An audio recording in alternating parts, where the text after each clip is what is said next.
The hallway of the Austin fertility clinic felt unusually still that morning. Soft footsteps echoed against the polished floor as Henry stepped out of the restroom, still drying his hands, planning to return to the waiting room before Doris came out from her blood work. He wasn't expecting anything unusual. Not today. But fate does not announce itself. Sometimes it simply places a single moment in your path and waits to see what you do with it. As Henry walked past the small workstation near the exam rooms, something caught his eye. A folder left slightly open. A few lines of bold black text visible through the gap. He didn't pause intentionally. His gaze landed on it in passing. But what he saw froze him in place. Patient history. 0 relationship experience. Record indicates virgin patient. For a moment, the clinic disappeared around him. His breath stalled. A dull thumping filled his ears like a slow drum, steady, jarring, heavy. His heart wasn't racing. It was pounding with the weight of surprise. Doris? The woman carrying his child? The warm, funny, confident woman who had walked into this process with her head held high and her smile steady? She had never shared this part of her life. Never hinted at it. Never even slipped in conversation. Not once. Henry's fingers slowly curled against his palm as he stared at the words he wasn't meant to see. His mind locked between disbelief and confusion. Not judgment, just a tidal wave of questions he had no right to ask. Why didn't she tell him? Was she embarrassed? Did she think he'd treat her differently? Did she assume he'd pity her? Or worse, did she fear he wouldn't trust her to carry his child? The heartbeat inside his ears grew louder, steady as a metronome, marking the shock pulsing through him. This wasn't just information. This was insight into a secret that carried vulnerability, history, and courage. A secret she clearly guarded. His chest tightened as guilt crept in. He hadn't meant to look. He hadn't been snooping, but he saw it, and now he couldn't unsee it. A quiet voice surfaced inside his mind, one he often ignored during long nights alone. What do you do when the woman carrying your child is keeping a truth that could change everything? He rubbed his forehead, struggling to steady himself. This wasn't a situation covered in any contract. There was no handbook telling a soon-to-be father how to react to something so deeply personal. And yet, something inside him shifted. Respect, relief, admiration so deep it stunned him. She chose to help him build a family before ever building one for herself. That was strength on a level he had never understood before this moment. He inhaled slowly, trying to make sense of what this meant, not just for the surrogacy, but for their growing bond. The quiet comfort between them, the easy laughter, the shared moments that had started feeling like something more than responsibility. But instead of answers, more questions formed, swirling in his mind. Was she afraid of being misjudged? Did she worry he'd see her differently? Did she believe this truth made her less capable, when to him it revealed incredible courage? He leaned against the wall, forcing his breath to level out. He needed to speak to her. He needed to understand. He needed to make sure she felt safe with him, truly safe. But approaching her with this knowledge felt delicate, almost fragile. Still, one thing became clear. He couldn't pretend he didn't know, and he couldn't let her carry that fear alone. Before I tell you what Henry did next, please tap like and drop a comment, because it truly helps YouTube push this story to more viewers who enjoy powerful storytelling like this. Thank you for supporting the channel. As that thought settled, the scene shifted. A flash forward to a different morning. A Dallas sunrise pushing soft light across a quiet apartment complex. Henry stands at Doris's door, hands trembling slightly, the cool air pressing against his skin. He doesn't look like the calm, polished CEO he normally is. He looks human, concerned, nervous, unsure. The door opens. Doris stands there in an oversized t-shirt, fuzzy bear slippers, and sleepy eyes that widen the second she sees him. Surprise flashes across her face. Then, worry. Then something else, fear he can't quite name. Henry swallows hard, fighting to keep his voice steady. Doris, I know. Her breath catches. The moment stretches. Two hearts hang in the balance. We return to the present. The clinic hallway still quiet, the truth still fresh, the emotions still raw. This is where the story truly begins, because this single discovery sets everything into motion. Trust, choices, vulnerability, and a connection neither of them expected. Let's walk through the area method together before we continue. Attention. We opened with the shocking discovery that shakes Henry to his core. Relate. Because secrets, we've all had them. We've all feared being judged for something deeply personal. Engage. Now the emotional stakes rise. Trust hangs in the balance, and their entire journey is about to shift. Ask. What Henry said next changed both of their lives. My love, before we continue, here is your required channel welcome. Welcome. And channel introduction. Welcome to Mr. Steve Stories, where everyday moments turn into powerful, unforgettable tales. If you're joining us for the first time, we're thrilled to have you here. Make sure to hit that subscribe button so you never miss the stories that move hearts, spark imagination, and remind us what truly matters. Let's dive into today's story. The doorframe felt like a boundary between two worlds, one where Doris believed she had protected herself, and another where her truth stood uncovered in the open air. The early Dallas sunlight brushed her face, revealing the shift in her expression as Henry's words settled in. Doris, I know. Her fingers tightened slightly around the edge of the door.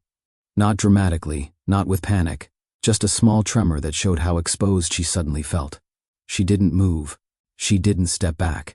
She simply stood there, letting the weight of the moment rest on both of them. The silence was brief, but it wasn't empty. It carried unspoken questions, hidden layers, the quiet fear of being misjudged. Henry could see it in her eyes, that flicker of worry she had tried so hard to keep buried. He hadn't come here to confront her. He came because the truth deserved compassion, not avoidance. He came because pretending nothing had changed would have been the real betrayal. But now, face to face, he felt the full gravity of what he was about to say next. A slow breath escaped him. A second knock wasn't needed. A second explanation wasn't needed. This single moment would define everything that followed. Before he could speak again, the scene shifts back to the clinic hallway, back to the original discovery, back to the instant his understanding of Doris transformed. Henry's hand rested on his knee as he sat in his car afterward, staring at the steering wheel as though it held answers. The clinic parking lot buzzed gently around him, car doors closing, footsteps passing, the hum of traffic beyond the fence. But inside his vehicle, everything felt muted. The truth he learned wasn't merely a detail. It was a window into the kind of woman Doris was. Thoughtful, private, strong in quiet ways most people overlooked. It wasn't shameful.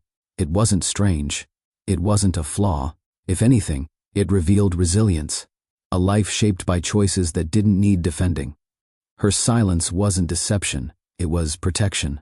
But protection often comes with fear, and he could feel that fear now, clear as day. He couldn't let her think this changed the respect he held for her. He had always admired her warmth, her humor, her grounded presence. But now, admiration deepened into something he didn't have a name for yet. That realization stayed with him the entire night, long after he left the clinic. He replayed every conversation they had ever shared, every smile she had offered him, every time she brushed off compliments or shifted the topic when he got too close to her personal life. She wasn't hiding because she wanted distance. She was hiding because she thought she had to. By sunrise, he couldn't ignore the pull any longer. He needed to look her in the eye and let her know she wasn't alone, not in this process, not in her vulnerability, not in her truth. Which brought us back to that door, back to Doris standing in sleepy confusion, back to Henry's unsteady breath and the words that hovered between them. Secrets reveal more than details. They reveal the courage it takes to carry them. And now the question hangs for the audience too. How would you react if you discovered someone you trust carried a truth they were terrified to share? We all know the fear of being misunderstood. We all know the fear of being judged for something personal. And we all know how heavy silence can feel when the truth has nowhere to go. That connection is why this moment matters. This is not a story about scandal. This is not a story about shame. This is a story about human tenderness. How understanding can shift the course of two lives with one small choice. This is where the emotional stakes rise, not with confrontation, but with compassion. Because what Henry says next, what Doris feels next, what unfolds between them from this moment forward, changes everything about their journey. The heartbeat that startled Henry in the clinic becomes the heartbeat of this story, steady, honest, and filled with unexpected warmth. As we prepare to enter Chapter 1, remember this. Some truths divide people, others bring them closer. Henry never expected to feel what he felt that day. Doris never expected her guarded past to surface like this. But here they were, two people at the edge of a moment that would reshape not only their agreement, but the way they saw each other. Before we step into the beginning of their story, before contracts, appointments, laughter, and slow-growing affection, let's center ourselves on the question that carries us through this entire narrative. What Henry said next changed both of their lives. Texas mornings carried their own rhythm, slow, steady, and patient. Long before the sun fully stretched across South Dallas, Doris was already awake, sitting by her small kitchen window with her bonnet slightly tilted and a cup of cinnamon coffee warming her palms. The aroma reminded her of childhood weekends when the neighborhood felt like one big family gathering. Someone's speaker always blasted gospel music, someone's uncle was always seasoning chicken like it was a competitive sport, and kids filled the streets with laughter that could be heard all the way down the block. Those memories were stitched into the way she moved through life, grounded, community-rooted, surrounded by culture that felt alive. Yet at 30, her world felt quieter than it used to. Bills came in louder than joy. Work shifts stretched longer than conversations with friends. Dreams she once shaped with certainty now sat on the back shelf, while responsibilities crowded the front. Doris worked 2 jobs, one at a boutique in Oak Cliff where she styled customers for church events, graduations, and date nights, and another remote position answering late-night customer service calls. The hours stacked heavily on her shoulders, but she carried them without complaint. She had learned early that life didn't always hand you comfort. Sometimes, you had to create your own. One evening after her second shift, she opened her budgeting notebook and stared at the numbers that refused to move in her favor. Rent, groceries, utilities, unexpected expenses that never arrived politely. It felt like adulthood was an ongoing negotiation with survival. But the idea of becoming a surrogate wasn't born out of desperation. It stemmed from a deeper part of her, a part shaped by the community that raised her. In her neighborhood, children weren't just raised by their parents. They were protected, loved, and guided by aunties next door, church mothers with gentle but firm voices, cousins who acted like older siblings, and neighbors who didn't hesitate to correct you if they caught you acting up. Family wasn't defined by blood. It was defined by support. So when she heard about surrogacy from a coworker whose cousin went through the process, something inside Doris paused, not out of fear but out of recognition. The idea of helping someone who longed for a family tugged at her. She didn't have children of her own, and hadn't planned when she would. But offering someone else the chance to experience parenthood felt meaningful in a way she couldn't explain. Still, the money mattered too. She wouldn't lie to herself about that. Financial breathing room would change everything, her stress levels, her savings, her future. On the other side of Texas, the city of Austin carried an entirely different tone. Sleek buildings, tech startups, and polished office towers shaped Henry's world. His corner office sat high above the busy traffic, a place where silence came wrapped in glass windows and structured routines. His suits were tailored, his schedule rigid, and his reputation efficient. People believed Henry had it all. A thriving tech company, a stunning penthouse, and an aura of calm discipline. But those who admired him from afar didn't see the hollow spaces in his life. The empty guest rooms he passed every night, the quiet dinners he ate alone, the holidays where he pretended he preferred being solo. He had wanted a family for years, not for status, not for legacy, but for belonging, for laughter in the hallways, for warmth in rooms that felt too large for one person. His last serious relationship ended when his partner admitted she didn't want children. He respected her honesty, but the breakup felt like the closing of a door he wasn't ready to let go of. Late one night, after reviewing quarterly reports he wasn't emotionally present for, he found himself scrolling through family forums, personal testimonies, and stories of people who found joy through surrogacy. Something clicked. The longing was too strong to ignore, and he knew waiting wouldn't change anything. What he didn't expect was how uneasy he felt walking into the process. For a man used to leading boardrooms and negotiating billion-dollar deals, the vulnerability of wanting something this personal made him feel exposed. But he pushed forward. His decision came from a place of hope, not pressure. The hope of becoming a father, the hope of finding a connection he couldn't manufacture through work achievements, the hope of filling the emotional quiet that lingered in his home every night. Two people living two very different lives, one in a lively, culturally rich neighborhood shaped by community warmth, the other in a polished, structured world shaped by ambition and discipline. They did not know each other. They had no shared history. They came from opposite backgrounds, opposite routines, opposite daily realities. And yet, both woke up one morning with the same decision resting heavily in their hearts: surrogacy. Not out of recklessness, not out of impulse, but out of purpose. Doris wanted to help someone who longed for family and create more stability for herself. Henry wanted to finally step into the chapter he had imagined for years, the chapter where he became a father. Their choices were separate, until life decided it was time for their paths to cross. The surrogacy agency in Houston sat on a quiet corner of a well-kept business district, a place designed to make clients feel calm the moment they walked in. Soft music played through hidden speakers. The walls were decorated with warm earth tones, and the lobby chairs were the kind of comfortable that made people unconsciously relax even when their nerves were working overtime. Doris stepped inside wearing her favorite hoop earrings, a fitted denim jacket, and a subtle lip gloss that gave her a bit of confidence. She wasn't trying to impress anyone. She just wanted to feel like herself. This was an important day, one that held weight she could feel in her chest. She checked in at the front desk, then sat near a large window where sunlight spilled across the floor. She drummed her fingers softly on her knee, a habit she developed whenever she was anxious but trying to hide it. This wasn't a job interview. It wasn't a medical emergency, but it was life-changing, and she felt that truth settle into her bones the longer she waited. Meanwhile, Henry had arrived 5 minutes early, just as he did for every meeting in his professional life. He took a seat across the room, sitting much straighter than necessary, adjusting his tie, even though it was already perfectly aligned. His polished shoes tapped lightly against the tile as he exhaled slowly, mentally rehearsing how he wanted to present himself. For someone leading hundreds of employees with ease, walking into this room made him feel strangely unsteady. This wasn't a conference. This wasn't about numbers or projections. This was personal, deeply personal. He noticed Doris the moment he walked in, not because she stood out loudly, but because of her presence. Warm, grounded, confident in a way that didn't scream for attention yet still drew his eyes. She had an openness to her expression, the kind of face that made people feel like they had known her longer than they actually had. When the coordinator called both of their names, they stood at the same time and turned toward each other. Their eyes met.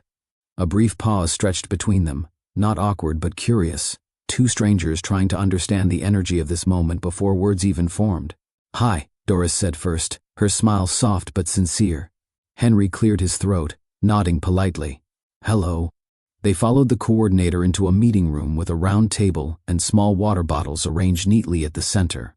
Doris sat down with her legs crossed and hands folded in her lap.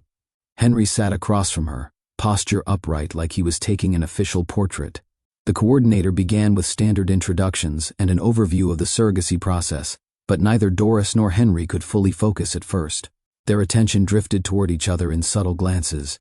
When the coordinator asked Doris to share a little about herself, she spoke with ease. "I'm from South Dallas," she began. "I grew up around a lot of family, a lot of noise, and a lot of love. I work at a boutique and do virtual customer service on the side. I'm pretty laid back, and I'm doing this because I want to help someone who wants a family." Henry listened closely, noticing how her voice carried warmth without trying. She didn't sound rehearsed. She didn't sound guarded. She sounded honest. When it was Henry's turn, he straightened his tie again, even though it didn't need adjusting. "I'm Henry," he said, almost too formally. "I run a tech company in Austin. I've wanted to start a family for a long time. This process is new to me, so I'm learning as I go." Doris smiled, tilting her head. "You don't seem like the CEO type. You're actually approachable." Henry blinked, caught so off guard that he almost choked on his water. The coordinator tried not to laugh. I try," he said, cheeks slightly flushed. The room shifted instantly. What started as stiff formality melted into something gentler. Doris laughed softly, and Henry joined in, letting his shoulders relax for the first time since he arrived. That moment broke the ice in a way neither expected. The meeting continued as they discussed expectations, roles, boundaries, and communication preferences. Doris answered questions with clarity, While Henry asked thoughtful questions that showed he wasn't just trying to complete a checklist, he truly cared about ensuring she felt comfortable and supported. At one point, when discussing medical appointments, Henry said, "I'd like to be at every one, if that's okay. But I also don't want to smother you or make you feel like I'm hovering." Doris chuckled. "As long as you don't show up with a clipboard and a stopwatch, we're good." He laughed harder than he meant to. It felt natural to laugh around her. Easy. Familiar. As the meeting wrapped up, the coordinator stepped out to retrieve some additional documents, leaving the two alone. For the first time since they sat down, the room felt quiet in a comforting way. "You really don't seem nervous," Henry observed. "Oh, trust me," Doris replied, tapping her knee lightly. "I'm just good at hiding it." Henry smiled. "I'm not." She raised an eyebrow. "I noticed." Their shared laughter returned, this time deeper, more relaxed. The seeds of trust were planted right there, in that calm pocket of time, where two strangers, who lived in completely different worlds, found common ground through honesty and unexpected humor. When the coordinator returned with paperwork, Henry and Doris exchanged one more glance, a silent acknowledgement that something meaningful had started to form between them. Not love, not yet, but something that mattered. A connection neither of them could explain, but both could feel. The decision that once felt heavy now felt guided. Two lives, one shared purpose. And the beginning of a journey that neither of them fully understood, but both were willing to take together. After their first encounter at the Houston agency, the process shifted into something more structured. There were steps to follow, forms to sign, medical evaluations to complete, and psychological screenings meant to ensure both Doris and Henry understood the emotional and physical journey ahead. But even though the process was formal, the connection forming between them was anything but cold. Their next meeting took place at the clinic for Henry's initial screening. Doris arrived just as Henry was stepping out of his car. She waved before she could think twice, and he waved back with the same nervous enthusiasm he tried to hide the first time they met. Inside, the clinic hallways were bright and organized, with nurses moving briskly from room to room. Doris sat near a wall decorated with framed quotes about family and hope. Henry sat beside her, not too close, not too far, but in that comfortable space where conversation felt natural. "You ready for the marathon of tests?" Doris teased. Henry offered a tight smile. "I've faced investors with sharper teeth than all the needles in Texas, but I still get shaky around anything medical." Doris laughed softly. "Well, at least you're honest." Their light-hearted exchange eased the tension in a room typically filled with anxious silence. When Henry's name was called, he hesitated and looked at Doris briefly. She gave him a reassuring nod. "You'll be fine," she said. He wasn't used to people comforting him during vulnerable moments, and her encouragement carried more weight than she probably realized. Hours later, when they met again for Doris's screening, the dynamic shifted. Henry waited in the hallway, pacing, worried he looked too anxious. He wanted to be supportive without appearing overbearing. Whenever the door opened, he glanced up instinctively, hoping it was Doris and not another nurse. When she finally emerged, she looked tired but composed. "You okay?" Henry asked. Doris nodded, adjusting her jacket. "Yeah, just a lot of poking and prodding. I'm glad you're all right." Their walk to the parking lot felt unhurried, almost like neither wanted the moment to end too quickly. They paused near her car. "This is new for both of us," Henry said. "I don't want you to feel alone in it." Her smile grew soft. "And I don't want you stressing yourself out like you're being graded." They stood there long enough for the conversation to shift deeper without either intending it. In the days that followed, they attended required counseling sessions as part of the evaluation. Sitting across from a trained psychologist, they answered questions about expectations, boundaries, emotional readiness, and communication styles. During one session, the psychologist asked Doris, "How do you feel about entering a long-term partnership with someone you have just met?" Doris glanced at Henry before answering. "Honestly, he seems genuine. He's a little stiff." Henry exhaled sharply through his nose, making her grin. "But in a good way. And I believe he'll do right by this process." When it was Henry's turn, he paused thoughtfully, folding his hands. "I feel grateful," he admitted. "She didn't have to choose this path, but she did. And that means something to me." Doris didn't respond aloud. but her chest warmed at his sincerity. It wasn't a romantic warmth, it was the feeling of being valued, seen, and respected. Once evaluations were approved, they moved into the next phase, discussing the contract. Their meeting with the legal coordinator involved long explanations about obligations, financial arrangements, timelines, and rights. The document was thick and intimidating, filled with clauses outlining everything from medical coverage to emergency procedures. Doris flipped through each section, careful but calm. She wasn't intimidated by paperwork. Life had already given her enough real challenges that legal language didn't scare her. Henry, however, studied each line with the seriousness of a man negotiating something far more important than numbers. He wasn't analyzing for loopholes, he was making sure she was protected. "I want her to have the best medical support available," he told the coordinator. "And any complications, financial or otherwise, should never fall on her shoulders."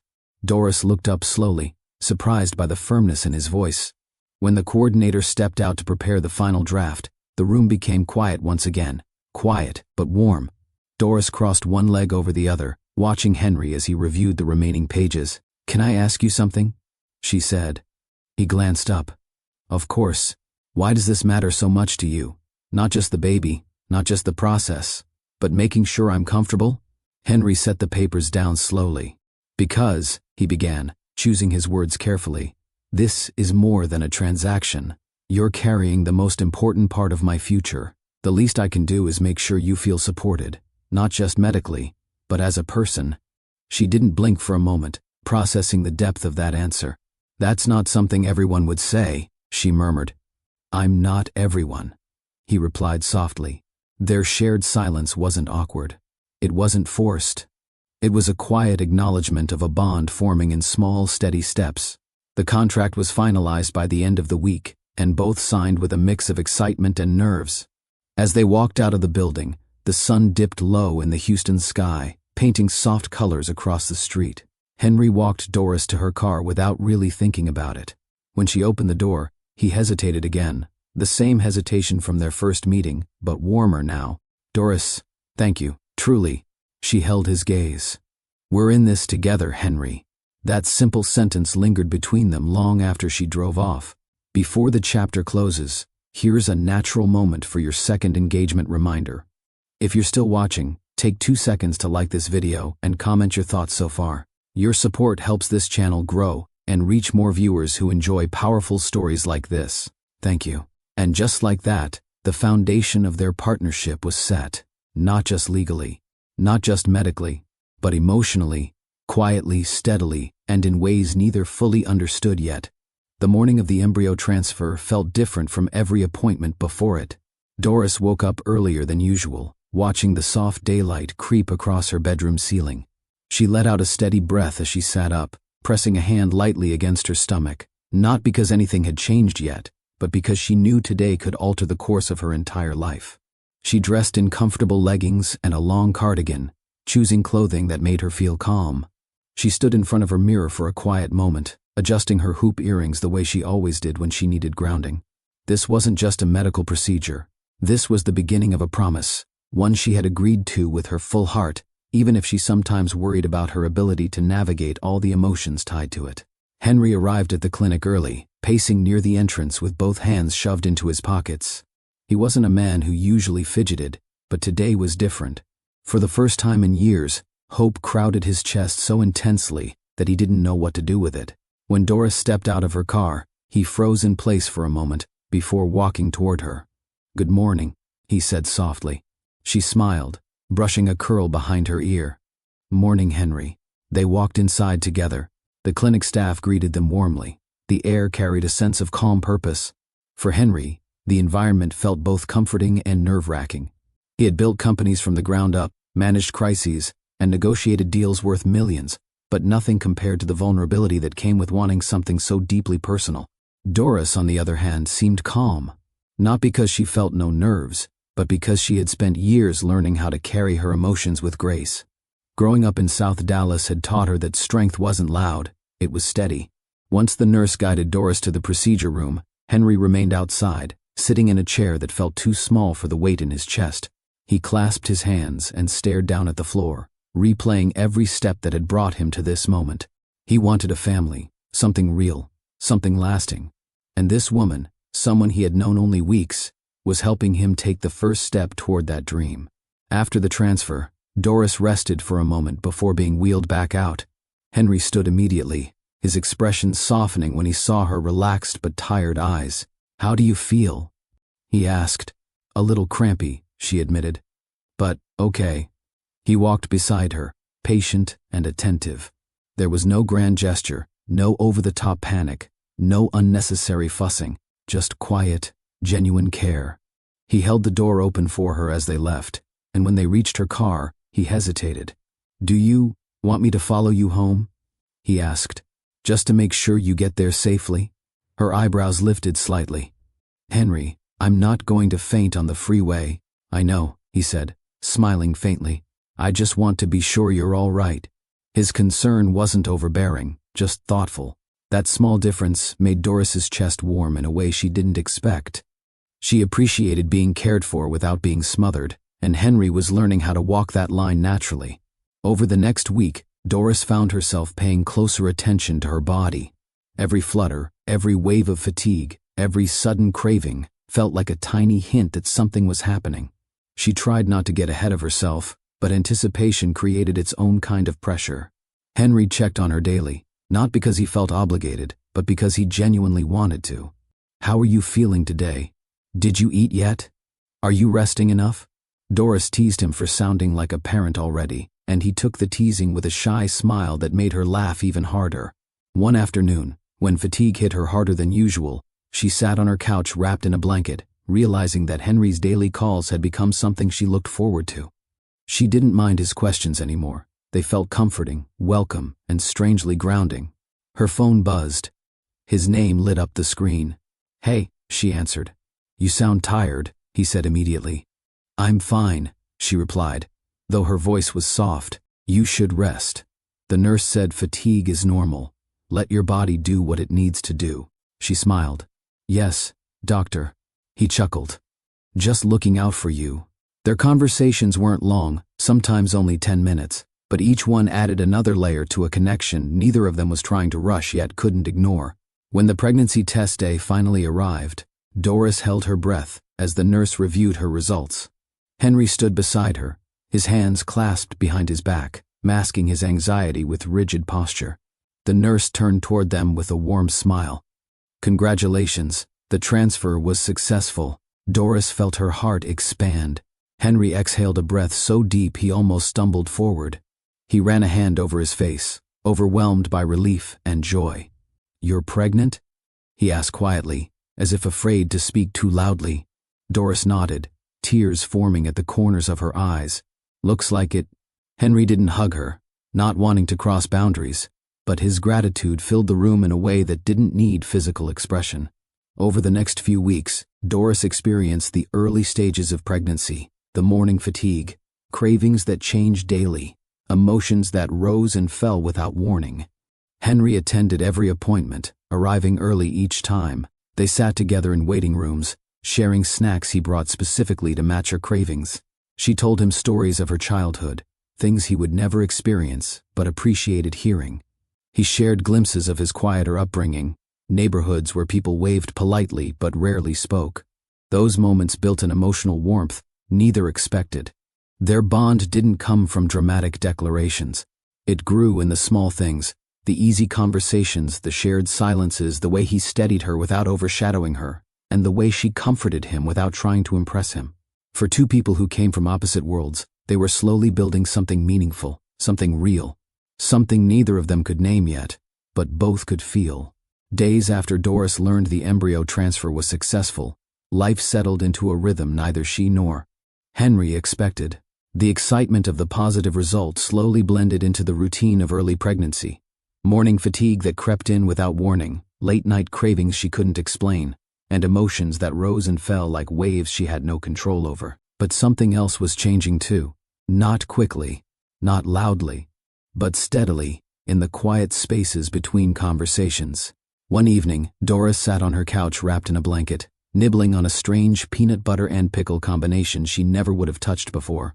She stared at the container, shaking her head at herself. "What is this child doing to me?" she muttered. Her phone buzzed. Henry. She already knew his pattern. 2 check-ins a day, unless she specifically told him she was napping. Never too much, never too little. Somehow, he understood the difference between supportive and overwhelming. She answered the call. "You sound tired," Henry said, his tone gentle. "I am," she replied. "I feel like I'm running a marathon in my sleep." He chuckled softly. "Do you need anything? I can bring dinner." "You don't have to do that." "I know," he said. "But I want to." She didn't respond right away. Instead, she looked around her quiet apartment, the same apartment she used to return to every night feeling exhausted and alone. But now, someone cared about whether she ate, slept, rested, or pushed herself too hard. It felt new, strange, welcome. "Okay," she finally said. "Dinner sounds nice." When Henry arrived 30 minutes later, he didn't come with fancy takeout or extravagant meals. He brought her favorite chicken spaghetti from a local spot she mentioned once in passing. That small detail didn't slip past her. "You remembered?" she asked. "Of course," he replied. "You said it reminds you of home." They sat at the table, eating quietly. Henry asked about her symptoms, but not in a way that made her feel like a patient. More like someone he genuinely cared about. At one point, she laughed at something he said, an unintentional dry joke, and he watched her for a moment, realizing he loved seeing her smile. It wasn't romantic in that instant. It was something softer, a quiet admiration he hadn't felt in years. As days passed, these gentle moments became more frequent. Doris noticed Henry differently. She had always respected his determination and kindness, but the way he showed up without hesitation stirred something deeper. At doctor visits, he held doors open without thinking. He brought her snacks that matched her cravings. He sat beside her patiently, listening to everything the doctors said. What touched her most wasn't the actions themselves, but the intention behind them. She had spent much of her adult life taking care of herself, carrying responsibilities quietly, rarely allowing others to shoulder anything for her. But Henry made space for her comfort in ways she wasn't used to. One afternoon after an appointment, he walked her to the car as usual. When she winced slightly from fatigue, he stepped closer, not invading her space, just enough to offer steady support. "You okay?" he asked. "Just tired," she murmured. "You don't have to pretend you're fine all the time," he said softly. "Not with me." The words lingered in the air longer than either expected. Back in Austin a few days later, Henry found himself thinking about Doris often, more often than made sense for someone he'd only known for a short time. He admired her strength, her humor, her resilience, but now he noticed subtler things too. The way she tapped her knee when she was nervous, the way her smile softened when she talked about her family, the way she always tried to reassure him, even though she was the one carrying the pregnancy. It stirred something protective in him, not possessive, not controlling. Protective in a way he hadn't felt since he was young, when caring about someone felt natural and instinctive. And Doris felt that shift too.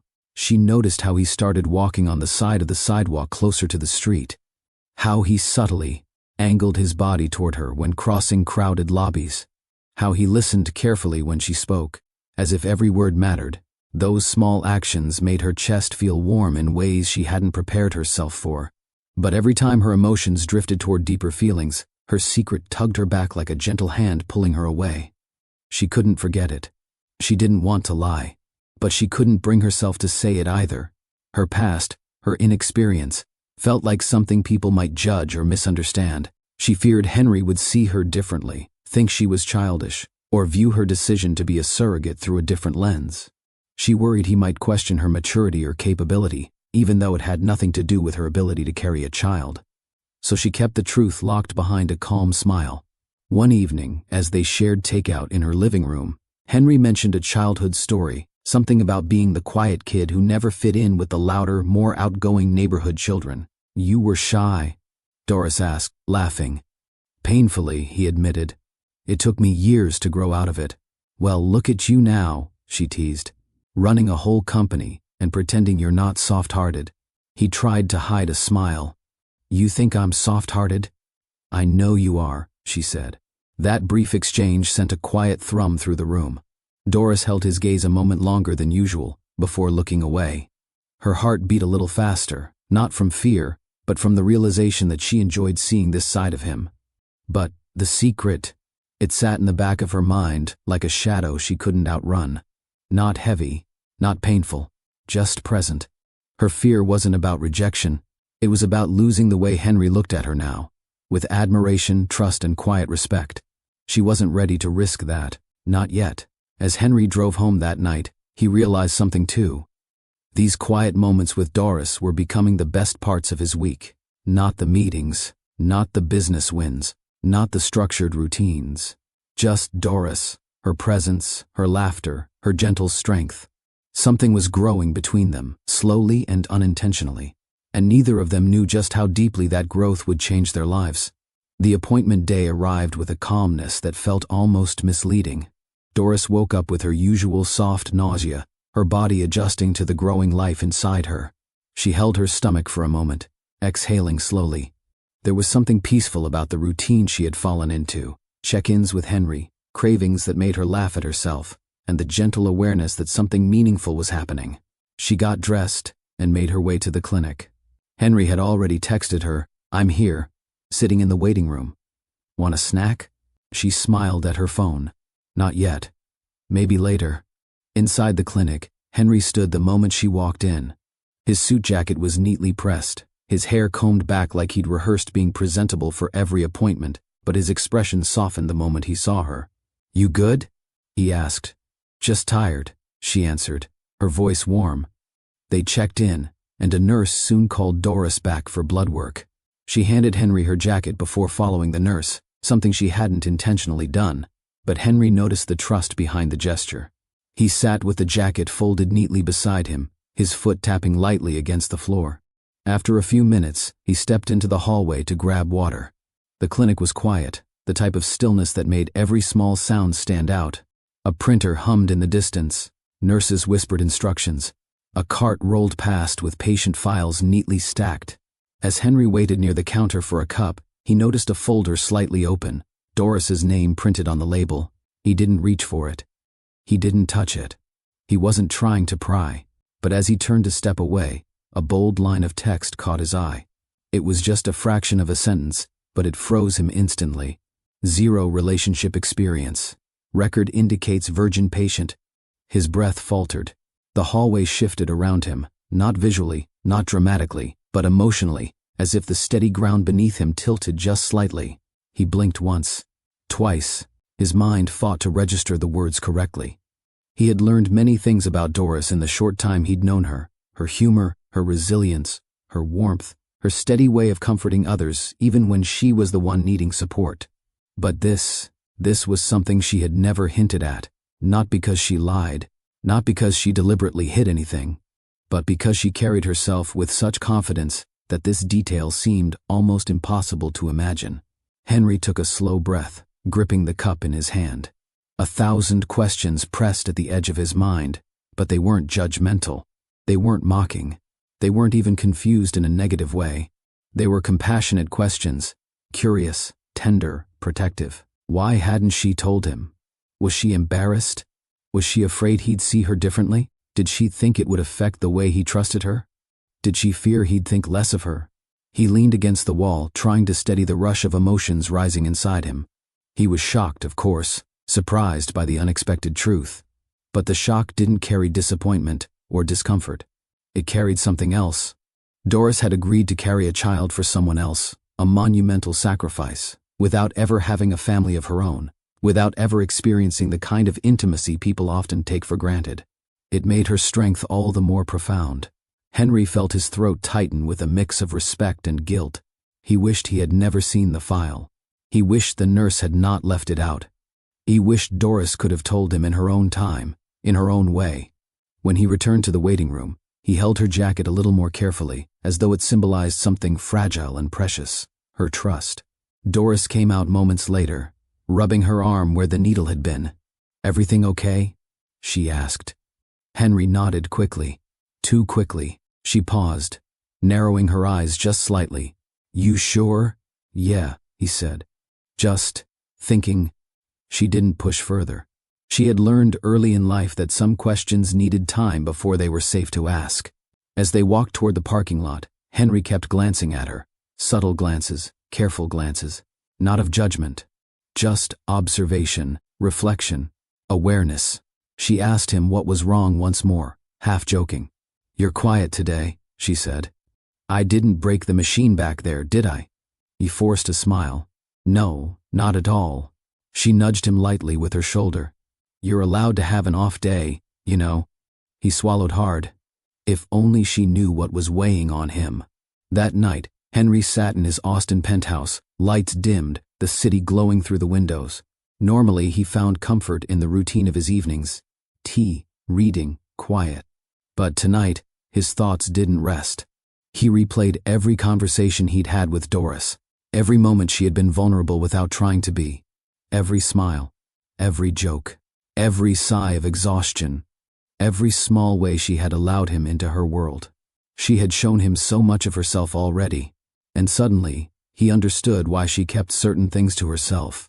People talked, people judged, people misunderstood, and someone like Doris, strong, gentle, private, would never want to be treated differently because of one personal detail. He felt guilty for discovering it in a way she never intended. He felt protective over her privacy. He felt something deeper that made his chest tighten. Admiration, respect, and something else growing quietly in the background of his heart. As he stared out the window, he knew he couldn't ignore this. He couldn't pretend he hadn't seen it. He couldn't keep moving forward with a secret lying between them. He needed to approach her with honesty, care, and sensitivity, but he also needed to choose his words carefully, because whatever he said next, whatever he chose to do, would change the trajectory of both of their lives. Before the chapter closes, here is your required CTA moment. If you're still with me, take a moment to like this video and comment below. Your engagement helps this story reach more people who enjoy powerful narratives like this. Thank you for supporting the channel. Henry took one final breath that night, his decision settling firmly in his heart. Tomorrow, he would speak to Doris, and nothing between them would ever be the same again. The night after Henry discovered the truth in the clinic file felt longer than any night he'd lived through in years. He barely slept. Every time he closed his eyes, he saw the bold text from Doris's record. Something she had never shared, something she had carried quietly, something he now understood was not a small detail, but a deeply personal part of who she was. By sunrise, he knew he couldn't keep this revelation to himself. Pretending he hadn't seen it would feel dishonest. Avoiding the conversation would feel like a betrayal of the trust they were building. The only choice left was honesty, gentle, respectful honesty. So he drove. The 3-hour trip from Austin to Dallas passed in a blur. He rehearsed his words, discarded them, then tried again. Every version felt wrong. Too blunt, too careful, too emotional, too distant. How do you tell someone you know something they weren't ready to share? How do you approach a truth that deserved the utmost sensitivity? By the time he reached Doris's apartment complex, his stomach felt tight with nerves. This wasn't a business meeting. This wasn't a discussion he could control with logic or strategy. This was human, personal, delicate. He walked up the stairwell, each step heavier than the last. When he finally reached her door, he hesitated, his hand hovering just above the wood. He exhaled, then knocked. Inside, Doris was still in her real-life morning self mode, her oversized t-shirt falling loosely off one shoulder, fuzzy bear slippers padding across the hallway floor, and her bonnet tilted slightly from sleep. Her eyes were half open as she trudged to the door, convinced it was a package delivery or a neighbor needing something. She unlocked the door and pulled it open slowly, and froze. Henry stood there, at her door, at sunrise. Her heartbeat jumped. "Henry," she whispered, completely caught off guard. "Is everything okay?" He looked nothing like the composed CEO she always saw at appointments. His hair was slightly out of place, his tie missing, his expression tense but gentle. He looked human, vulnerable even. "I'm sorry for showing up like this," he said softly. "I didn't want to call. I needed to talk to you face to face." Doris's stomach tightened. She pulled the door open wider, but her mind raced ahead of her actions. Did something happen with the pregnancy? Did a doctor call him? Was something wrong? She stepped back to let him in. "Come inside." Henry walked in slowly, as if afraid his presence alone might overwhelm her. She closed the door behind them, then waited, arms crossed lightly, not defensively, just unsure. "What happened?"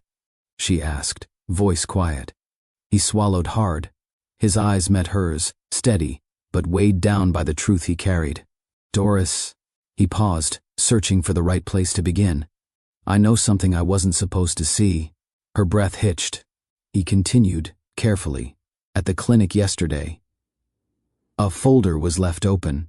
I didn't go through it. I didn't touch anything. But a line was visible, and I saw it before I could look away." Her pulse thudded against her chest. She already knew. Before he even said the words, she knew exactly what he found. Her worst fear. Her most private truth. The part of herself she never offered easily.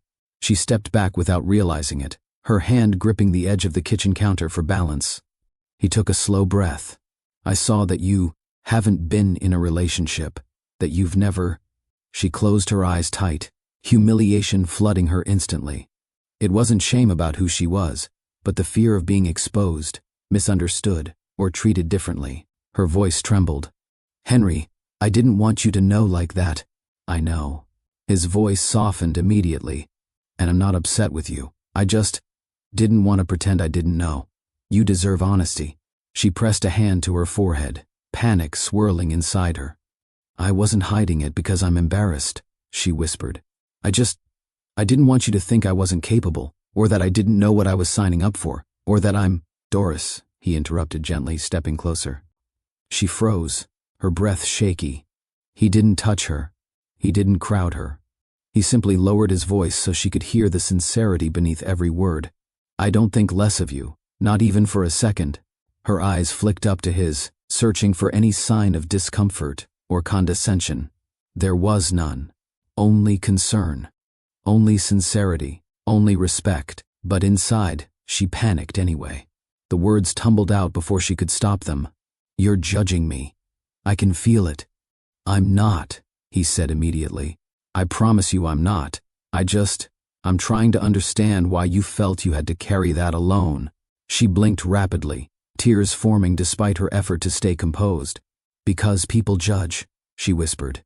"And I didn't want this to be another thing I had to explain. I didn't want it to become a topic or a conversation, or something people thought made me strange." Her voice tightened.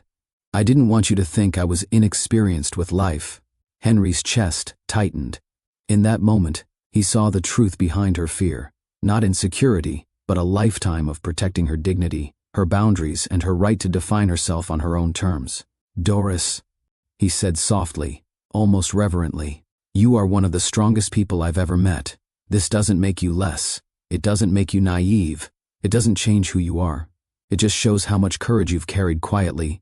Her lips parted slightly, stunned by the tenderness in his voice. He meant it, every word. And that realization made something inside her crack open, something she'd kept guarded for years. A single tear slipped down her cheek, and she wiped it quickly, embarrassed.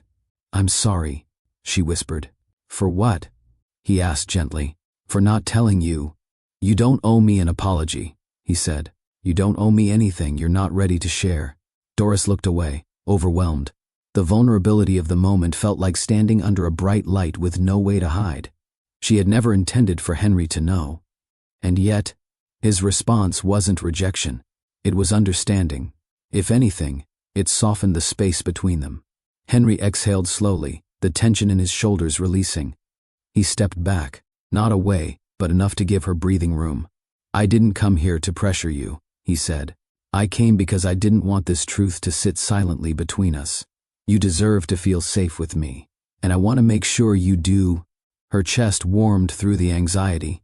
For the first time in a long time, someone saw her, fully, clearly, without judgment. Henry didn't look at her differently. He looked at her with more respect. The moment hung between them, delicate and powerful. Tomorrow, their journey would continue.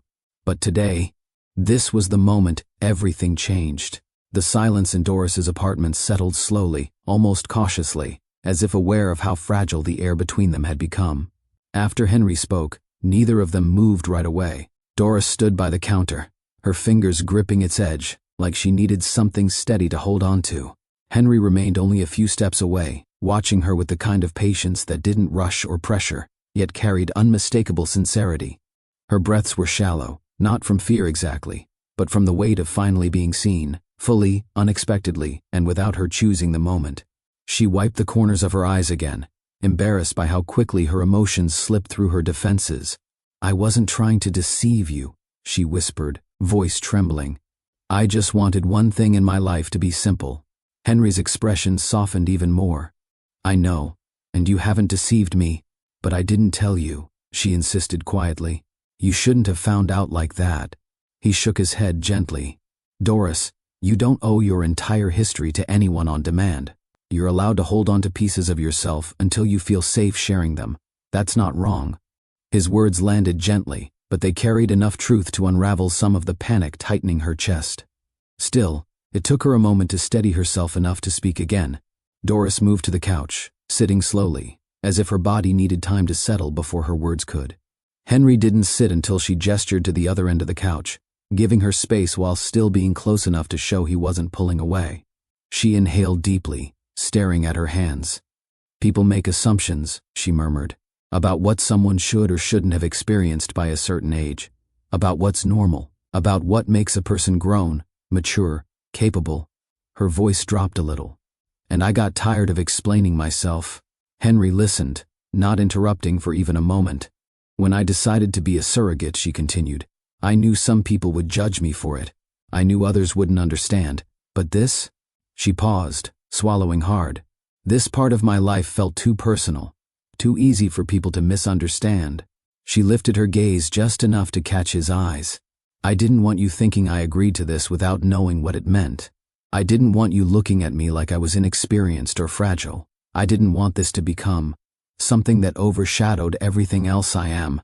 Henry leaned forward slightly, not invading her space, just meeting her honesty with equal openness. "I don't think you're fragile," he said. "I don't think your experience, or lack of it, defines your capability. It doesn't change your strength. It doesn't change your decision. It doesn't change who you are." Her eyes burned again, but this time for a different reason. Relief, not shame. "My past is my own," she whispered. "And I'm not ashamed of it. I just didn't want it to factor into how you see me during this process. I didn't want it to become a question or a conversation I wasn't ready for." Henry nodded slowly, absorbing each word. "I understand. I do." There was a pause, not empty, not tense, but full of the kind of vulnerability that only appears when honesty is finally allowed to breathe. Then Henry spoke, voice low and steady. "Doris, what you chose to do, carrying a child for someone before ever having one of your own, shows more courage than most people could ever imagine." He let that truth linger before continuing. "It means you stepped into something unknown because your heart is strong enough to do it. That's not inexperience." His eyes softened further. "That's bravery." Her breath trembled again. She had expected discomfort from him. Pity, maybe, or awkwardness, but admiration? That was something she didn't know how to accept without feeling overwhelmed. "You really mean that?" she asked quietly. "Yes," he replied without hesitation. Slowly she let her shoulders drop, tension easing out of her, as though his words had loosened knots she'd been carrying for years. "My whole life," Doris said softly, "I had to learn to protect myself, not just physically, but emotionally. People assume too much, they try to label you, so I started keeping my private life private. It was easier than letting people twist it into something it wasn't." Henry nodded, understanding more than he expected to. He wasn't a stranger to being misunderstood. His calm exterior and disciplined routine often made people assume he felt nothing deeply. But this was different. This wasn't about reputation or professionalism. This was about a woman who had spent her life guarding pieces of herself, because the world rarely handled them gently. "You don't have to protect yourself from me," he said quietly. Her eyes lifted again. There was something raw in them, something she rarely showed anyone. "I'm not used to someone saying that." "Well," Henry said, offering a small, warm smile, "then I'll say it again until it feels real." A soft laugh escaped her, fragile at first, then fuller, easing the heaviness in the room. "You're better at this emotional stuff than you think." He chuckled. "I've had some practice, mostly with myself." Another quiet moment followed, not uncomfortable at all. Something shifted in the atmosphere, something deep, something meaningful. For the first time, Doris didn't feel exposed. She felt understood. She didn't feel judged. She felt accepted. She didn't feel alone. She felt supported. There were no grand gestures, no sudden declarations, just a quiet dismantling of walls she had kept up for years, and the beginning of trust that went beyond their surrogacy agreement. When she finally spoke again, her voice had softened. "Thank you for not making this weird." Henry smiled. "It's not weird. It's part of who you are, and I'm glad I know you better." Those words, simple, genuine, unforced, wrapped around her in a way that made her feel warm from the inside out. She exhaled deeply, no longer holding tension in her shoulders, no longer guarding every corner of herself. For the first time, she allowed the truth to rest without fear. And Henry, sitting across from her with steady eyes and an open heart, felt something shift inside himself too. This moment wasn't about the pregnancy. It wasn't about obligation. It wasn't about their agreement. It was about two people understanding each other more deeply than they ever expected. A moment where walls fell and something new, something gentle, something powerful began to grow. The air inside Doris's apartment shifted after their conversation, lighter, softer, no longer weighed down by uncertainty. Something had changed between them, not because they forced a connection, but because honesty had allowed trust to grow in a space where fear once lived. Doris sat back on the couch, legs folded beneath her, her breathing calmer than before. Henry remained on the opposite end, giving her space while still being present. He wasn't trying to fix anything. He wasn't trying to fill the silence. He simply existed with her in the moment, and that alone made her feel grounded. "I feel like I can finally breathe," Doris said quietly. Henry turned toward her. "You should never feel like you have to hide parts of yourself." She nodded, looking down at her hands. "I guess I didn't realize how much I was holding in until just now." He studied her expression, soft, thoughtful, still a little raw from everything she had revealed. "You've been carrying a lot alone," he said gently. "You don't have to anymore." For a second she almost looked away, afraid of letting that truth sink too deeply. But his voice was steady, warm, sincere, and she found herself leaning into the comfort it offered. She stood up slowly and walked to the kitchen, needing a moment to move, to process. Henry rose instinctively, unsure if she needed help but ready to offer it if she asked. "I'm just grabbing water," she said with a small smile. "Pregnancy life." He chuckled softly. "I'm learning." When she returned with 2 bottles, she handed him one without thinking. Their fingers brushed, and though the touch lasted only a moment, it carried a quiet spark neither expected. Henry sat again, watching her settle back into her spot. Something felt different, subtle, but unmistakable. The tension of fear was gone, replaced with something gentler, something that didn't try to announce itself but was undeniably present. "I want to say something," Henry began, choosing his words slowly. Doris raised an eyebrow. "Is this about the file again?" "No," he said quickly. "I promise. This is about us." The word us lingered in the room, wrapping itself around the silence. Doris sat a little straighter, her heartbeat picking up, not out of nervousness but curiosity. "Okay," she said softly. "I'm listening." Henry rested his elbows on his knees. "This whole process, it started as something practical for me, something structured, something I approached with logic and planning. But you," he paused, trying to find the right phrasing, "you've made it feel like something more." She didn't speak. She didn't interrupt. She simply waited. "You've let me into your world piece by piece," he continued, "and every time you do, I feel this connection, something I didn't expect but can't ignore." Her breath hitched, but she didn't look away. "And today," he said softly, "when you shared what you shared, it made me admire you more, not less." Doris felt her throat tighten, but not with fear this time. This was different. This was warmth. This was validation. This was the feeling of being accepted in a way she hadn't experienced before. She exhaled slowly, placing a hand instinctively on her stomach. It was early in the pregnancy, but the gesture had become second nature, a subconscious sign of responsibility, protectiveness, and hope. "Henry," she said, her voice quiet but steady, "I didn't expect any of this either. I mean, this bond, this closeness. I didn't plan for it." He nodded. Neither did I. And I know we're in an unusual situation, she added, but I appreciate how you've handled everything. You never make me feel alone in this. He swallowed lightly, her words touching something deep inside him. You're not alone, he said. Not now. Not ever in this process. Silence returned, but it wasn't tense. It was full of unspoken emotion, full of newfound comfort, full of the beginning of something neither wanted to rush but both wanted to explore. Doris leaned back against the couch, allowing herself to relax fully for the first time that morning.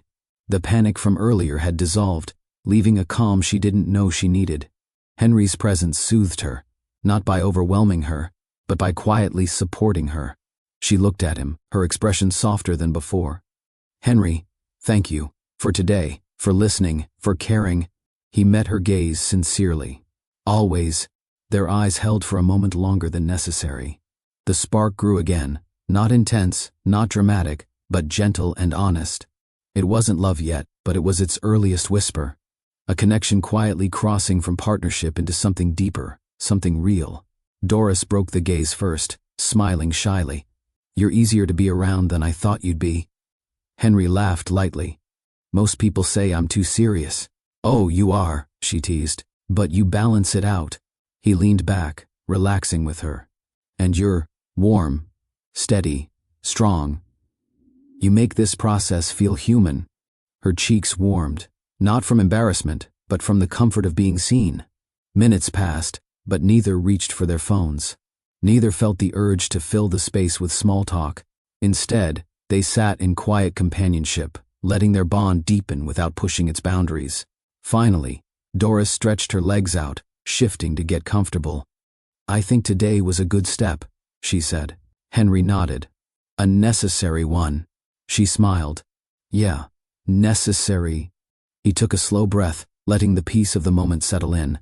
But before they moved to a lighter topic, Doris spoke again, her voice gentle but full of emotion that had nowhere to hide.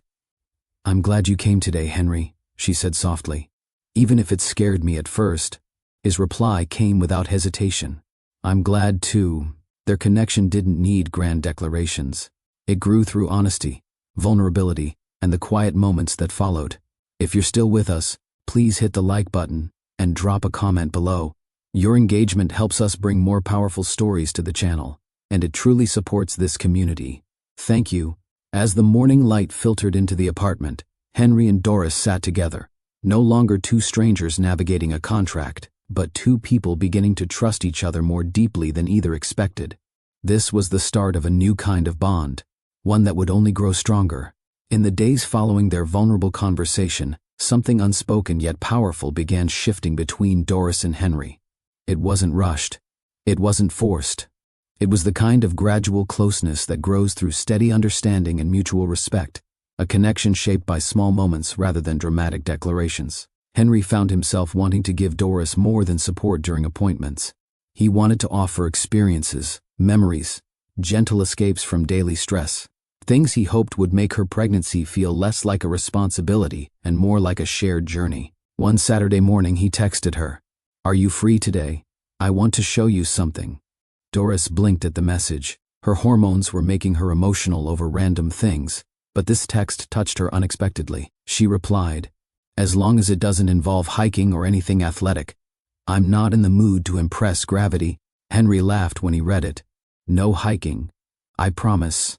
He picked her up an hour later. Doris wore a comfortable maxi dress, sneakers, and her favorite denim jacket. Her hair was pulled back neatly, bonnet gone, ready to face the world. Henry, in his usual understated style, greeted her with a warm smile as he opened the car door for her.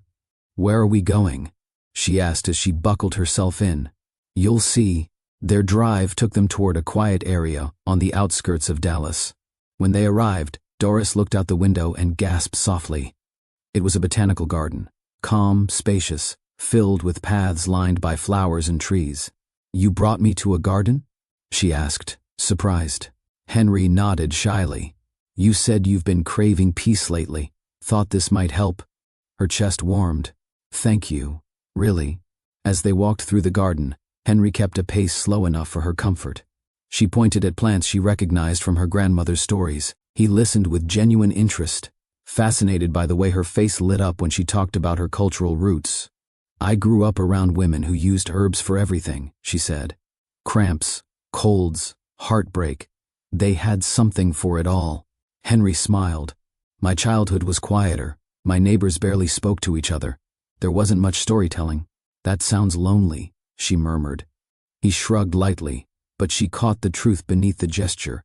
"So this," she said, gesturing at the garden, "is your way of telling me you're learning to appreciate color and life?" He chuckled. "Something like that." They shared laughter, stories, and gentle teasing as they explored the garden's corners. The more they walked, the more comfortable they became, like two puzzle pieces slowly finding the right alignment. Later that week, Doris returned the gesture. She invited Henry to her mother's house for a Sunday meal, her first attempt at introducing him to her cultural world. "You don't have to stay long," she warned him. "Just be prepared for loud voices and questions you didn't ask for." Henry smiled nervously. "I'll manage. Probably." When they entered the house, Doris's mother welcomed them with a warm smile and a plate in hand. The smell of seasoned food filled the air. Music played softly in the background, and relatives drifted in and out of the kitchen. Henry had never been in a home that felt so alive. Doris leaned toward him and whispered, "Don't look overwhelmed. They can smell fear." He choked on a laugh. Her family didn't bombard him, but they observed him curiously, intrigued by the quiet man accompanying Doris. One aunt asked him about his job, another complimented his manners. Doris caught him loosening up slowly, his shoulders relaxing, his smile becoming more natural. When they sat at the large dining table, Doris explained the dishes, the family recipes passed down through generations. Henry tasted everything carefully, surprised by how much he enjoyed flavors he'd never tried before. "This is incredible," he said sincerely. "Wait until dessert," Doris teased. As the evening went on, Henry noticed the ease with which Doris interacted with her family, her laughter fuller, her gestures animated, her voice brighter. He admired her confidence here, in a space that shaped her. It was a side of her he hadn't seen before, and he loved witnessing it. Seeing her culture through her eyes made him appreciate her even more. Later that night, as they drove back, Doris rested her head lightly against the window. "You handled today well," she said, smiling faintly. "Most people panic the first time they meet my family." "I liked it," he replied softly. "It felt warm, like home." Her heart skipped a beat at his choice of words. She didn't say anything, but she felt something shift inside her again, a small pull toward him she wasn't ready to name yet. Their emotional closeness deepened even more as pregnancy milestones arrived. At the 8-week appointment, Henry held his breath beside her as the doctor positioned the ultrasound wand. The room became still. Then, a tiny flicker appeared on the screen. Doris inhaled sharply. Henry's eyes widened. "That's the heartbeat," the doctor said gently. Doris covered her mouth, tears welling. Henry's gaze stayed locked on the screen, completely mesmerized by the reality of it. His child growing, alive, real. He glanced at Doris, and their eyes met in a moment so raw and intimate that neither knew how to process it. Doris wasn't just carrying his child. She was part of the most important moment of his life, and she felt his gratitude in the way he looked at her, as if she were giving him a gift far beyond anything he could ever repay. Afterward, they sat together in the car, still processing the emotional weight of the appointment. "You okay?" he asked softly. She nodded, wiping a tear. "Yeah, just overwhelmed." "In a good way." "Me too," he whispered. There was no need for more words. The bond between them had grown roots, gently, naturally, beautifully. Two hearts learning each other, two worlds blending softly. Two people growing closer, not through force, but through shared moments that meant something real. As the weeks passed, the closeness between Doris and Henry began to show itself in ways neither fully acknowledged aloud. Their connection wasn't dramatic or rushed. It grew slowly, like warmth spreading through a room until everything felt softer, gentler, easier. But with that closeness came something neither of them anticipated: protectiveness. It surfaced one afternoon during a routine appointment in Dallas. Doris sat in the waiting room, while Henry spoke briefly with the receptionist about scheduling. The waiting room was busy, filled with murmurs of families, expectant mothers, and quiet partners flipping through magazines. Doris shifted in her seat, adjusting her jacket. A man across the room glanced at her, then at her stomach, then at her again, long enough for discomfort to settle into her shoulders. She looked down, pretending not to notice. But Henry saw. He stepped closer, not loudly, not confrontationally, but with a presence that changed the atmosphere around them. His voice remained polite, but his tone carried firmness. "Is there a problem?" he asked the man gently. The man blinked, startled. No, nothing." "Good." Henry moved to stand beside Doris, placing himself subtly between her and the stranger. Doris felt something warm settle inside her chest. He didn't raise his voice. He didn't create a scene. He simply positioned himself to shield her, not possessively, but protectively. She whispered, "You okay?" "I should be asking you that," he replied, lowering himself into the seat beside her. "I'm fine," she said softly, touched by his concern. But she wasn't unaffected. Later, when they were alone, she thought about it again. The way he stepped in without hesitation, the instinct behind it, the gentleness paired with strength. And something inside her shifted. She didn't want to admit it, but she looked forward to Henry's presence more than she expected. She noticed how her mood lifted when he walked into a room, how her body relaxed when he sat near her, how she felt safer when he was around. She wasn't falling fast, but she was falling gently, steadily, in a way that felt real. Henry, meanwhile, began noticing things in himself he hadn't expected either.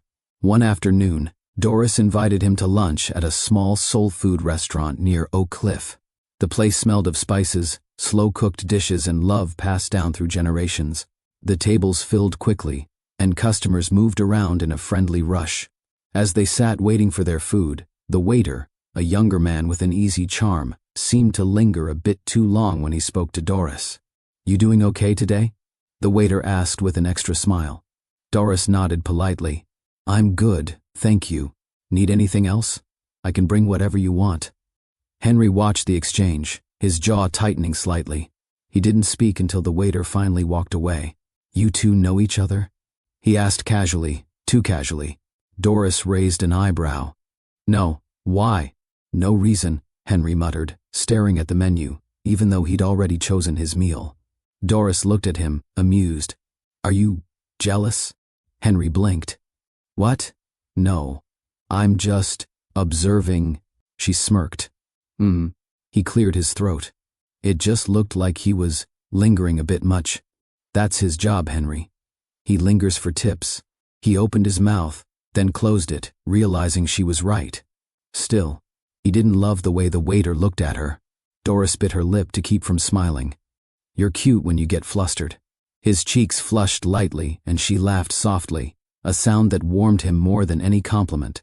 Their emotional intimacy deepened in small ways like this, not through confessions, but through tiny interactions that stitched them closer together. A shared joke, a soft laugh, a comforting gesture, a look that lingered a little too long. One evening, they toured a baby store together.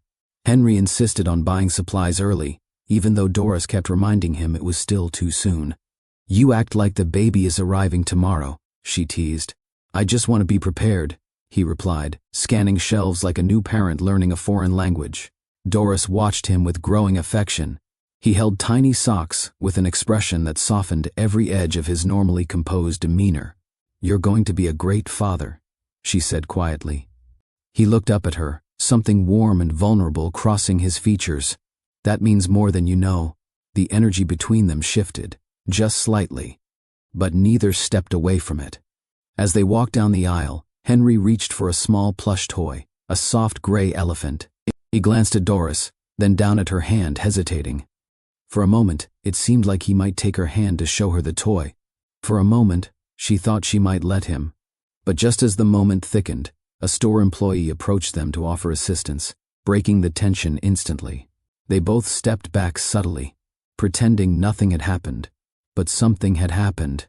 Something unspoken. Something that hovered just under the surface, waiting. Later, in the parking lot, Doris leaned against the car, her hand resting gently against her stomach. "I had fun today," she said. "Me too," he replied. Their eyes met again, charged with a softness neither could deny. It was almost a confession, almost a step closer.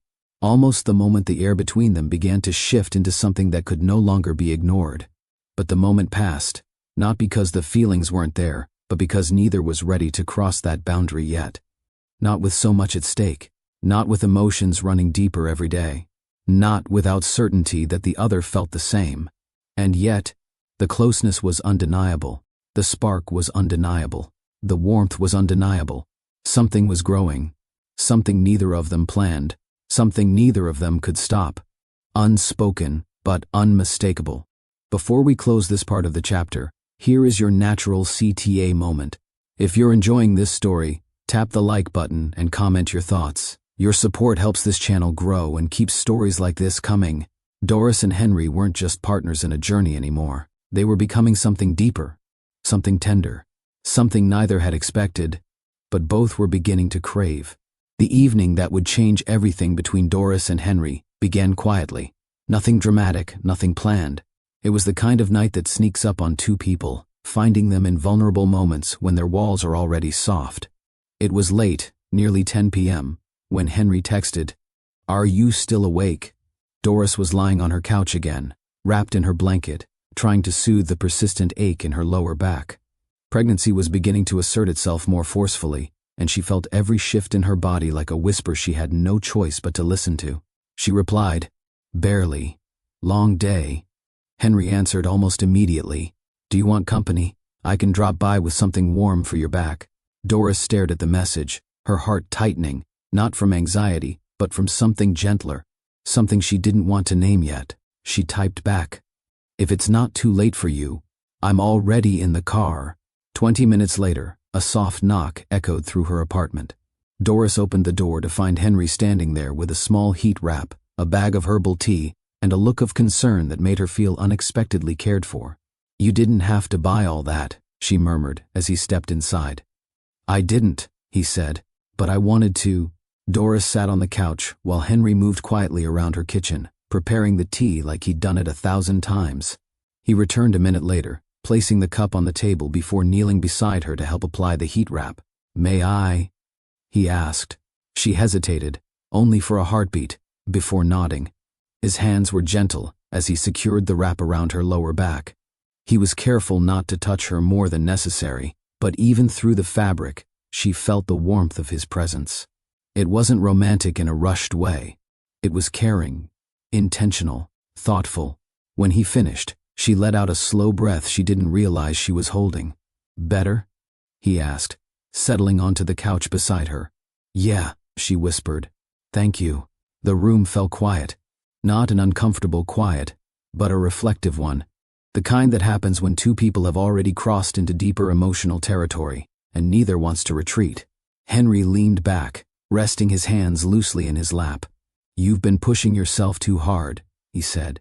Doris smirked faintly. "Says the man who runs a company, and somehow still shows up to every appointment." He shook his head gently. "I show up because I want to, and because I care." The last part slipped out before he could temper it, but he didn't take it back. Doris swallowed softly, her eyes drifting toward him. "You care a lot." "Yes," he said quietly. "I do." The admission hung in the space between them, warm and steady. Doris exhaled slowly, her voice softer than before. "Sometimes I wonder how you manage to be so kind." Henry let out a quiet, almost sad laugh. "I don't think of myself that way." "You should," she replied gently. He looked at her then, not with curiosity, but with a depth she hadn't seen before. A kind of emotional transparency that felt disarming in the best way. There was something vulnerable in that moment, something that made him look less like the polished CEO and more like a man who had carried quiet loneliness for far too long.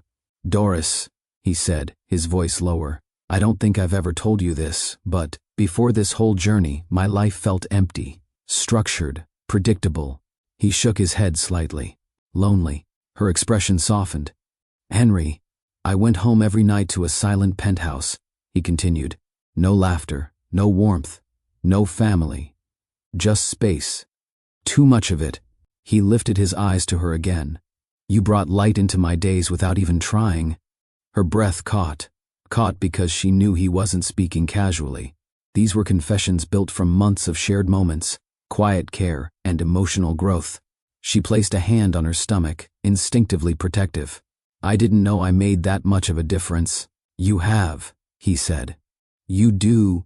A silence settled, deep, full, brimming with emotion neither quite knew how to name yet. Doris shifted slightly, turning her body toward him. "Can I tell you something too?" "Anything," he said immediately. Her voice trembled just slightly. "I'm scared." His entire posture changed, attentive, concerned, grounded. "Of what?" he asked softly. "Everything," she admitted. "Being responsible for this pregnancy. Doing it right, not disappointing you, not letting feelings get too complicated." The last line slipped out before she could stop herself, and she tensed, realizing she'd revealed more than she intended. Henry didn't look away. "Feelings aren't wrong," he said quietly. "They just happen." She let out a shaky breath. "But what if they get in the way?" He held her gaze. "Then we handle them with honesty, like we handled everything else." Her heart thudded. There it was again, his steadiness, his emotional clarity, his willingness to meet her where she was, and it pulled her closer emotionally, more than she wanted to admit. The room stayed still, filled with warmth and soft shadows. The only sound was the hum of the heater and their gentle breathing. Henry shifted just a bit, closing an inch of space between them without overstepping. "Doris," he whispered, "I want you to know something." She looked at him, eyes wide, vulnerable. "You're not alone," he said, "in any of this. Not the pregnancy, not the emotions, not the fear. I am here with you, all the way." Her lips parted slightly. "Henry." He didn't touch her. He didn't reach for her hand. He didn't cross any boundaries. But the emotional closeness in that moment felt almost physical, like their hearts leaned toward each other even if their bodies didn't. A slow, warm calm wrapped around them. For the first time, they weren't just navigating a surrogacy. They were navigating each other. They sat there, breathing the same quiet air, letting the truth settle between them. Not love. Not yet. But something undeniably close. If this moment touched you, make sure to like this video and comment below. Your support helps this story reach more people who enjoy heartfelt storytelling. Thank you. As the night deepened, so did their bond. Something had shifted forever, and neither of them wanted to turn back. The final months of pregnancy carried a rhythm all their own, slow, tender, emotional, filled with anticipation that neither Doris nor Henry had fully prepared themselves for.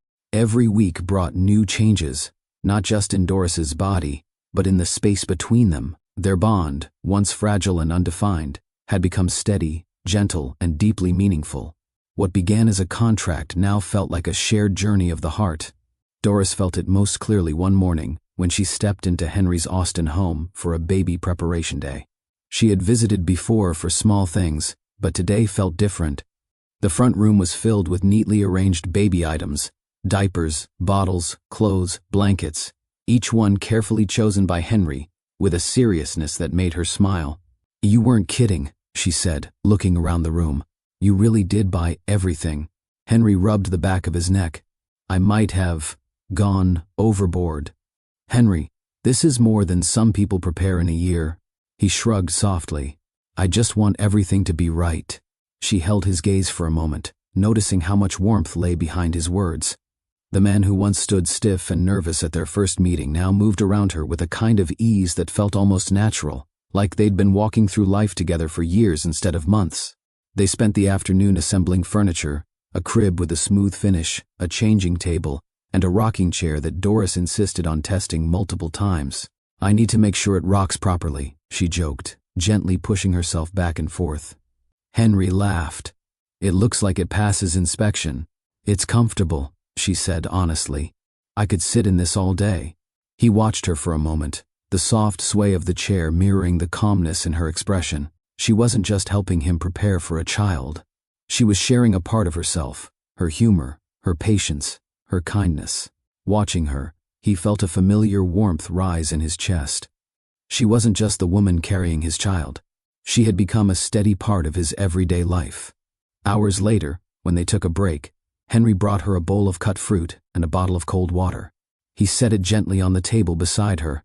"You take better care of me than I do of myself," she teased. "You deserve to be cared for," he replied quietly. Her smile softened. As the weeks continued, their families began to witness the bond forming between them, slowly at first, then more clearly as time went on. Doris's mother noticed it during a Sunday visit. Henry had come by with fresh groceries, insisting on cooking dinner for Doris to ease her back pain. He moved around the kitchen with careful intention, checking ingredients, seasoning the food lightly, and offering Doris small tastes to make sure everything matched her cravings. Her mother watched the two of them from the kitchen doorway. The way Henry leaned close to hear her, the way Doris smiled differently when he spoke, the ease with which they navigated space together. Later that evening, when Henry stepped outside to take a call, her mother whispered, "You like him." Doris blinked. "Mom, you do," she said firmly. "And he likes you." Doris exhaled slowly, placing a hand on her belly. "It's complicated. Good things usually are," her mother replied. "But that man looks at you with care, not confusion. That matters." Meanwhile, Henry's colleagues noticed changes in him too. The once overly serious CEO now smiled more often, checked his phone with anticipation instead of stress, and excused himself early for appointments or to be with Doris. "You seem different lately," one team member commented. "Different good?" Henry asked. "Very good," they replied. "Almost like you found something you didn't know you were missing." Henry didn't answer verbally, but his expression revealed the truth. He had.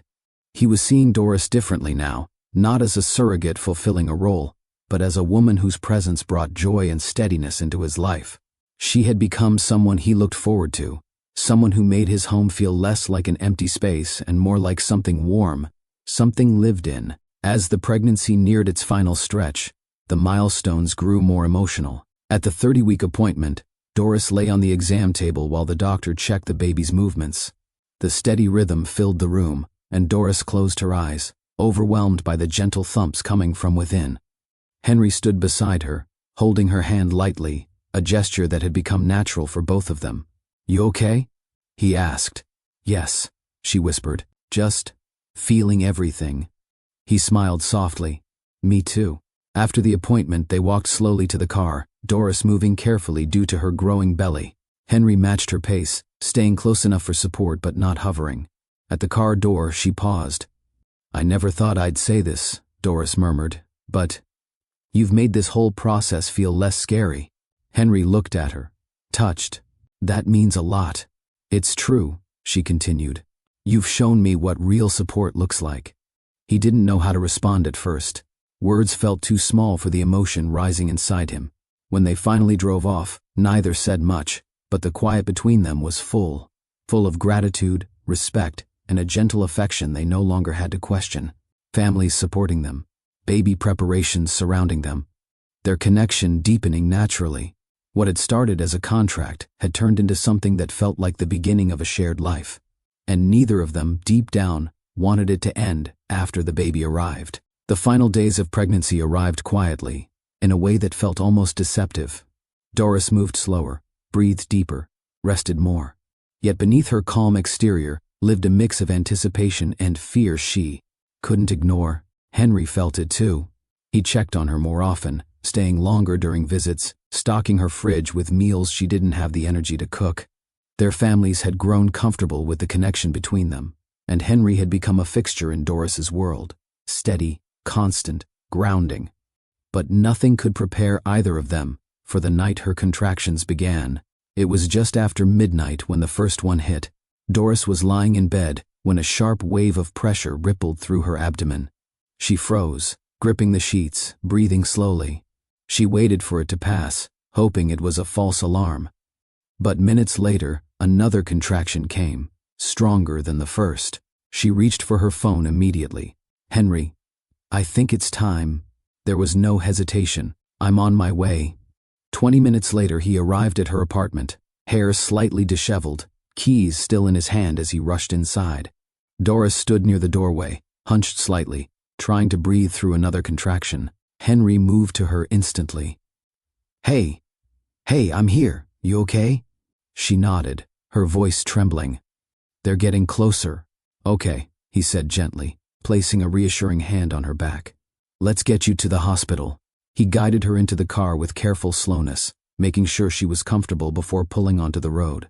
The drive felt longer than it should have, the streetlights casting fleeting glows across her tired face.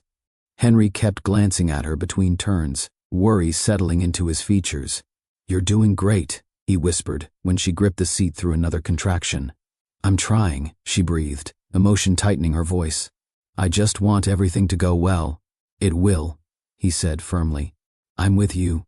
When they arrived at the hospital, nurses moved quickly to admit Doris. Henry stayed by her side through every step, holding her hand as she was settled into a delivery room. The room was quiet, except for the soft machine beeps and the rhythmic rise and fall of Doris's breathing. As her contractions intensified, tears gathered in her eyes, not just from pain but from the weight of the entire journey resting on her shoulders. She wasn't just delivering a child. She was delivering months of effort, sacrifice, fear, and emotional growth. Henry stayed close, brushing a loose curl from her forehead, his voice steady. "You're strong, Doris. So strong." She squeezed his hand tightly, her voice breaking. "I'm scared, Henry." "I know," he whispered. "But you're not alone." Hours passed. Doris groaned through contractions, clutching Henry's hand until her knuckles whitened. He never once pulled away. He whispered encouragement, wiped sweat from her brow, and spoke to her with a tenderness that surprised even himself. At one point, when a contraction hit harder than the others, she cried out and leaned forward, burying her face into his shoulder. Henry wrapped an arm around her, steadying her as she trembled. "I can't do this," she gasped. "Yes, you can," he said firmly, his breath close to her ear. "You've come too far. You're the strongest person I know." Her tears fell freely now, soaking into his shirt as she clung to him. The doctor came in after what felt like a lifetime. "It's time. Doris, you're ready."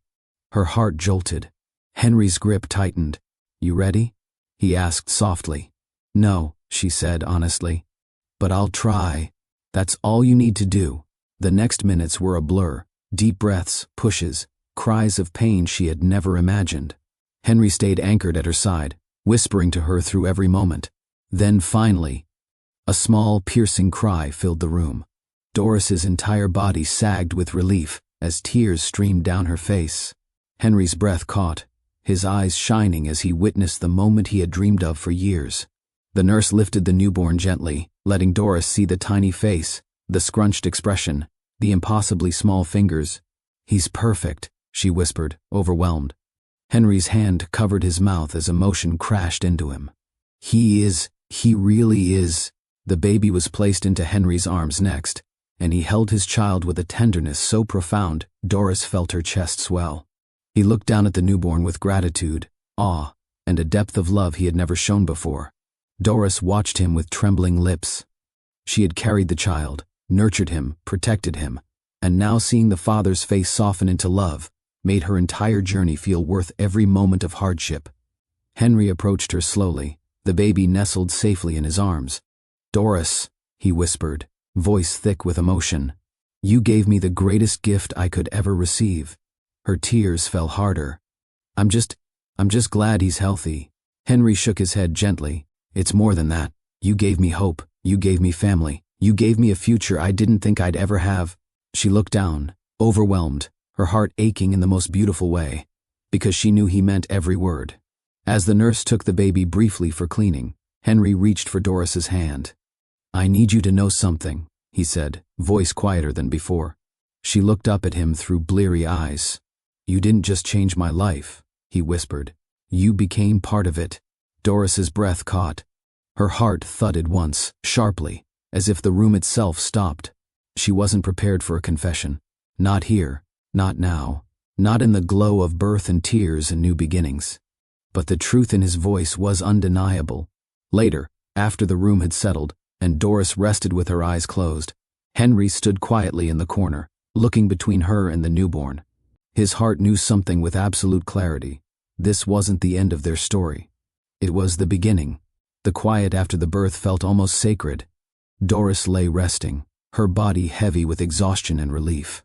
The sterile hospital room hummed softly in the background, but her mind was somewhere else, floating between the memory of holding the newborn, the sound of his first cry, and the way Henry had looked at her with a depth she hadn't expected. a depth she still didn't know how to process. Henry stood near the small bassinet where the baby slept peacefully, wrapped snugly in a light blanket. The soft rise and fall of the newborn's chest made something inside him settle for the first time in years, a peace he had longed for, even before he knew how much he needed it. Every few seconds, he glanced back at Doris. She looked fragile in the dim light, exhausted but beautiful in the quiet strength she carried. A woman who had given so much of herself, not just physically but emotionally, throughout this journey. A woman who had changed him. When she stirred, Henry left the baby's side and moved quietly to the chair beside her bed. Doris blinked her eyes open slowly, meeting his gaze. "Hey," she whispered, voice hoarse. Henry leaned forward. "How are you feeling?" "Sore, tired, a little overwhelmed." "That's expected," she nodded weakly. Then her eyes drifted to the baby. "He's perfect." "He is." Henry's voice softened. "You did something incredible." Doris swallowed, emotion tightening her throat. "I just wanted him to get here safely." "You did more than that," Henry said. His tone made her pause. There was weight in his words, something deeper than simple gratitude. She turned fully toward him. "Henry, earlier, you said things I wasn't sure how to take. Everything was so emotional." He nodded slowly. "I know, and I meant every word." Her breath caught. Henry exhaled deeply, his hands clasping lightly in front of him, a nervous gesture she had learned to recognize over time. "I've been thinking a lot these last few months," he began, "about life, about loneliness, about what family means, about how much has changed since you came into my world." Doris's chest tightened. She wasn't prepared for a confession, but she knew one was coming. Henry continued, his voice low and steady. "You walked into this journey as a stranger, someone I barely knew, but somewhere along the way you became someone I rely on, someone I trust, someone I care about more deeply than I thought possible."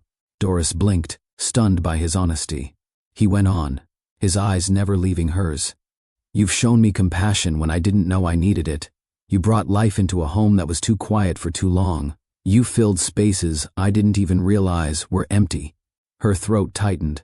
"Henry," he shook his head softly, almost pleading for her to let him finish. "I don't want this to be where our story ends," he said. Her breath hitched sharply. "I don't want you to walk out of my life after everything we've shared, after everything you've given, after everything we've become to each other." Doris swallowed hard, her heartbeat pounding in her ears. She didn't speak, letting him continue. "I'm not asking because of the baby. I'm not asking out of obligation. I'm asking because somewhere along this journey, I fell for you." Tears gathered in her eyes before she could stop them. Henry leaned closer, voice trembling slightly. "I care about you, Doris, deeply, more than I expected, more than I planned, and I don't want to pretend these feelings don't exist." Silence fell between them, not cold, not uncertain, but full. Doris finally exhaled, her voice barely above a whisper. "Henry, I never expected this, any of it. I didn't expect you to care like you do. I didn't expect to feel connected to you. I didn't expect someone to look at me the way you do." He listened, eyes softening. "But I was scared," she admitted. "Scared you only saw me as part of the process. Scared my truth would make you pull away. Scared I would feel something for someone who didn't see me fully." She wiped a tear from her cheek. "But you did see me, even the parts I tried to protect, and you didn't run." Henry's breath trembled as he reached out slowly, not touching her yet, just offering his hand. Doris looked at it for a moment, then placed her hand in his. His fingers closed around hers with a careful tenderness that made her heart swell. "I see you," he whispered. "All of you, and I want a future with you. If you want that too." Her tears fell freely now, not from fear, but from a relief she didn't know she'd been waiting for.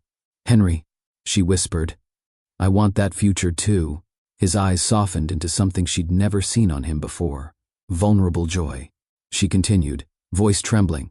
"I want stability. I want peace. I want love that doesn't hurt. And with you, I feel safe. I feel valued. I feel like I matter." His grip tightened gently. "You do matter," he said. "To me. More than you know." Doris smiled through her tears, exhaustion mixing with happiness. At that moment, The nurse entered quietly with the newborn, placing him gently into Doris's arms. She held the baby close, looking down at the small face nestled against her chest, then up at Henry, the man whose life had intertwined with hers in ways neither planned but both needed. Henry moved closer, placing a hand on her shoulder as he looked at the child, their shared journey made real. A family, unexpected, unplanned, but undeniably real. Before the moment closed, Henry whispered, "We can build something beautiful together, all three of us." Doris nodded, emotion flooding her. "Yes, we can," and that was their beginning. Not the end of a contract, but the start of a life built on trust, love, and the kind of connection neither expected to find. Final CTA 4th. If this story touched your heart, please like this video, comment your favorite moment, and subscribe for more powerful storytelling. Your support helps our channel grow and keeps these impactful stories alive. Thank you for watching.